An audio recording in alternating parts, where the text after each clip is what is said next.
Alzheimer's disease has slowed considerably. Some of his symptoms even reversed, thanks to an unlikely treatment prescribed by his wife, Dr. Mary Newport, a physician who runs a neonatology ward at a Tampa, Florida hospital. She became determined to help her husband after he failed the so-called Alzheimer's clock test. He drew a few little circles and several numbers, just in a very random pattern, didn't really look anything like a clock.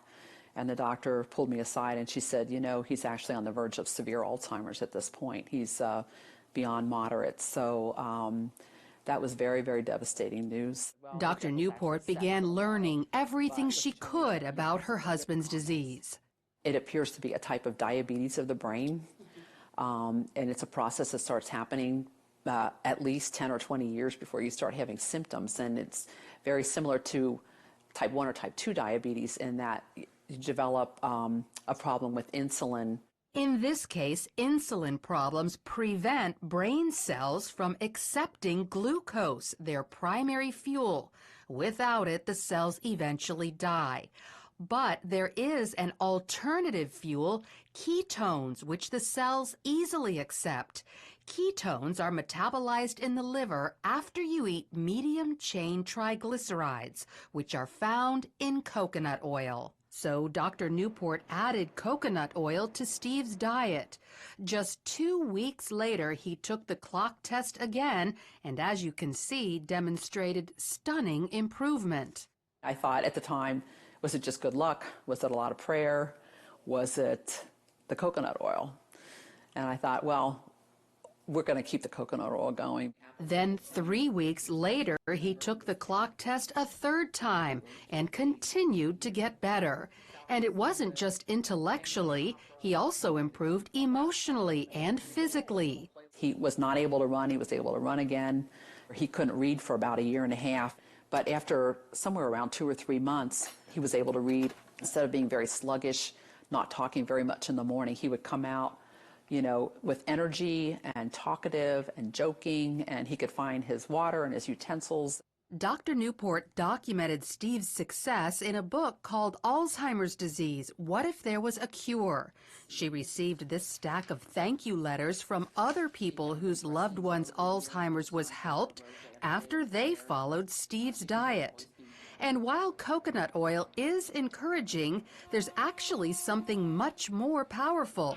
A team of biochemists led by Professor Kieran Clark at England's Oxford University have developed a ketone ester that packs a punch 10 times greater than coconut oil. It reaches quite considerably higher levels, and you can get whatever levels you want depending on how much you drink. The problem is they need millions of dollars to mass produce it. Very expensive, and so we can't make very much of it ourselves. And what we would like is funding so that we could actually scale up and make it. But of course, there's no real profit in manufacturing stuff like that. So until a high-potency ketone ester is available to the general public, coconut oil is still a good ketone source. Just make sure it's pure, non-hydrogenated. Avoid any hydrogenated oil, which is the same thing as dangerous trans fat. Many people avoid coconut oil because they think it's bad for them, but it's actually very healthy. Dr. Beverly Teeter is a researcher at the University of Maryland who specializes in dietary fats. She says years ago, coconut oil was criticized for raising cholesterol, but scientists have since learned there are two kinds of cholesterol, LDL, the bad kind, and HDL, which is very good for you and is the kind coconut oil raises.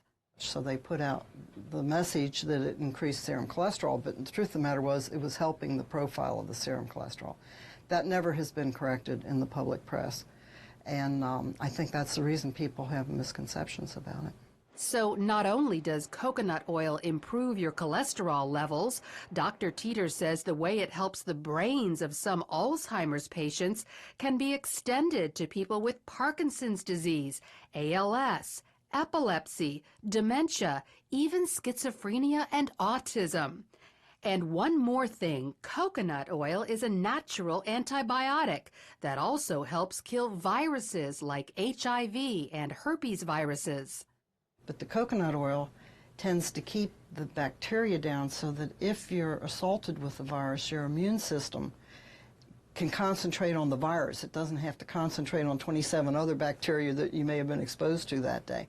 So consider coconut oil to improve your overall health and perhaps even go so far as to stave off life-threatening diseases. Oh, yeah, that's good. Lori Johnson, CBN.